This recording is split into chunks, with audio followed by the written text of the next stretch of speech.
सोचिए एक आम व्यापारी जो 12 करोड़ का कर्ज लेता है और कर्ज में जब डूब जाता है, परेशान होता है तो वो अकेला पड़ जाता है। वहीं पर एक कॉर्पोरेट के लिए बैंकिंग में बहुत सारे सिस्टम है जिसे आईबीसी कोड के तहत वो हेल्प लेता है और अपने डेट को सेटल कर लेता है और फिर से एक रीवर्क करने का उसे मौका भी मिल जाता है। क्या है ये सिस्टम, इसे समझिए। IBC code insolvency and bank करप्सी code एक कंपनी के लिए लागू होता है जो कि प्राइवेट लिमिटेड कंपनी हो, लिमिटेड कंपनी हो, लिस्टेड हो। ये एक प्रोप्राइटरशिप फर्म और पार्टनरशिप फर्म के लिए लागू नहीं होता है।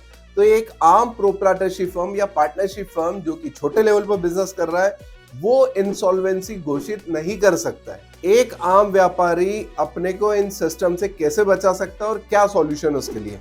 2022 की एक रिसर्च के अनुसार लगभग 4% सुसाइड सिर्फ कर्ज के परेशानी की वजह से हुए। 2018 से लेकर 2020 तक लगभग 18,000 किसानों ने सुसाइड किया है, जिसमें से अधिकतम किसानों का सुसाइड कर्ज की वजह से हुआ। इंसॉल्वेंसी एंड बैंक करप्सी कोड 2016 एक कॉर्पोरेट के लिए बना है जो कि प्राइवेट लिमिटेड कंपनी है या लिमिटेड कंपनी है। वो अपने डेट को रिजोल्यूशन के लिए एनसीएलटी में जा सकती है या कंपनी उसको एनसीएलटी में टेक ओवर कर लेता है और वहां पे उसके डेट का सॉल्यूशन होता है, वहां उसे लिक्विडेट किया जाता है। जब भी कंपनी ट्रिब्यूनल में जाके एनसीएलटी में चली जाती है, एक एडमिनिस्ट्रेटर अपॉइंट होता है जो कि उस कंपनी को इंसॉल्वेंसी प्रोसेस की तरफ ले जाता है। उस इंसॉल्वेंसी से दिवालिया होने के बाद कंपनी की सारी असेट बेची जाती हैं और बैंक के लोन चुकाए जाते हैं।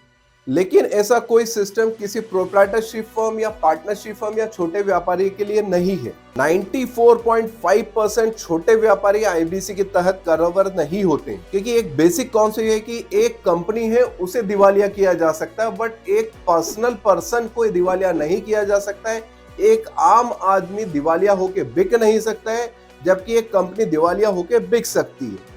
जैसा कि गवर्नमेंट ने यूपीआई में क्रांति लाई है, यहाँ पे बैंक सेटलमेंट के लिए भी कोई सिस्टम होना चाहिए जो कि आम प्रोप्राइटरशिप फर्म या पार्टनरशिप फर्म प्रमोटर्स को हेल्प कर सके।